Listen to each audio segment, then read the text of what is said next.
नमस्कार दोस्तों, defence news Hindi में आपका स्वागत है। आज की मुख्य खबरें। भारत के सुखोई 30 MKI बेड़े को रूस की ख-69 स्टेल्थ क्रूज मिसाइल से लैस करने की योजना। रूस की टैक्टिकल मिसाइल कॉरपोरेशन KTRB और डिज़ाइन ब्यूरो MKB रादुगा भारतीय वायुसेना के अधिकारियों को IAF के सुखोई 30 MKI बेड़े के लिए एक उन्नत स्ट्राइक विकल्प के रूप में Kh-69 स्टेल्थ क्रूज मिसाइल से परिचित कराने के इच्छुक हैं।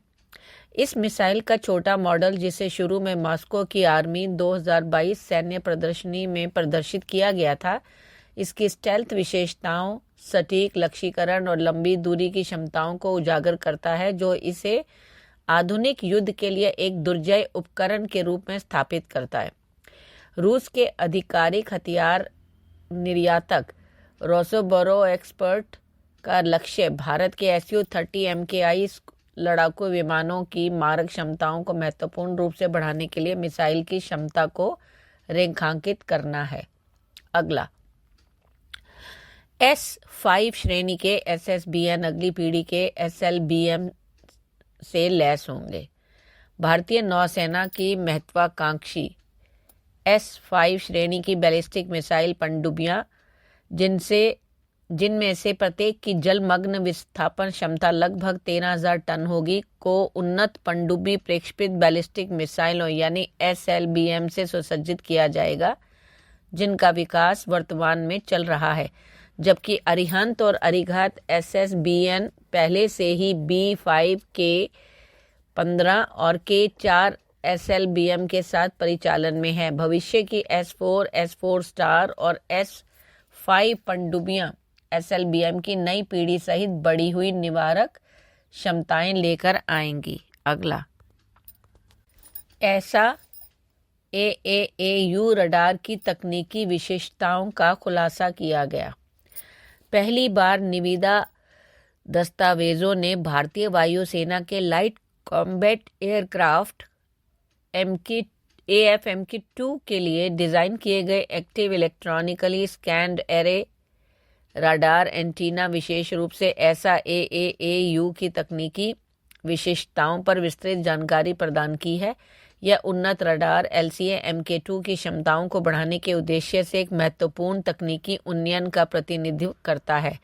इसकी वास्तुकला तेजस MK1A में उपयोग किए जाने वाले उत्तम ऐसा रडार के समान है, लेकिन MK2 की आवश्यकताओं के अनुरूप इसमें कई डिज़ाइन संशोधन भी किए गए हैं। अगला, अमेरिका दे रहा है यूक्रेन को अपनी JASSM बैलिस्टिक मिसाइल। अमेरिकी राष्ट्रपति जो बाइडेन की सरकार ने यूक्रेन को अपनी लंबी दूरी की JASSM बैलिस्टिक मिसाइल दी है, ताकि वह रूस के अंदर मॉस्को तक हमला कर सके। इस मिसाइल का पूरा नाम है joint air to surface stand off missile. इसके जरिए यूक्रेन रूस के कम से कम 30 एयरबेस को टारगेट कर सकता है। इस मिसाइल और F-16 फाइटर जेट्स का बेहद खतरनाक कॉम्बिनेशन है। इस मिसाइल को इस फाइटर जेट से लॉन्च किया जा सकता है। यूक्रेन के पास कई F-16 फाइटर जेट्स मौजूद हैं। अगर इस मिसाइल से रूस पर हमला किया जाता है तो जवाबी कार्रवाई ज़्यादा तगड़ी होगी। 1028 किलोग्राम वजनी JASSM मिसाइल में 453 किलोग्राम का सिर्फ वॉरहेड लगता है। यूक्रेन अपने F-16 फाइटर जेट से 370.4 किलोमीटर दूर से मिसाइल दाग सकता है, लेकिन ज़रूरत पड़ने पर इस मिसाइल की रेंज 900 किलोमीटर किया जा सकता है। अगला, भारत ने आर्मीनिया को पिनाका रॉकेट की सप्लाई शुरू की। भारत ने आर्मीनिया को पिनाका रॉकेट सिस्टम की पहली खेप भेज दी है। भारतीय स्वदेशी रक्षा उद्योग के लिए यह बेहद बड़ा मौका है, जब देश में बने किसी हथियार प्रणाली को दूसरा देश खरीद रहा है। इस रॉकेट सिस्टम को DRDO, लॉर्सन एंड ट्यूब्रो और टाटा एडवांस सिस्टम ने मिलकर बनाया है।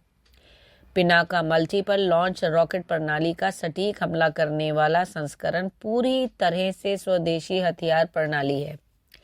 इस रॉकेट का नाम भगवान शिव के धनुष पिनाका के नाम पर रखा गया है। पिनाका रॉकेट सिस्टम 44 सेकंड में 12 रॉकेट लॉन्च करती है, यानी करीब हर 4 सेकंड में एक रॉकेट छूटता है। 214 कैलिबर के इस लॉन्चर में से एक के बाद एक 12 पिनाका रॉकेट दागे जाते हैं, यानी दुश्मन के ठिकाने को कब्रिस्तान में बदलने के लिए ये सबसे बेहतरीन हथियार है। रॉकेट लॉन्चर की रेंज 7 किलोमीटर के नज़दीकी टारगेट से लेकर 90 किलोमीटर दूर बैठे दुश्मन को नेस्तनाबूद कर सकता है। धन्यवाद।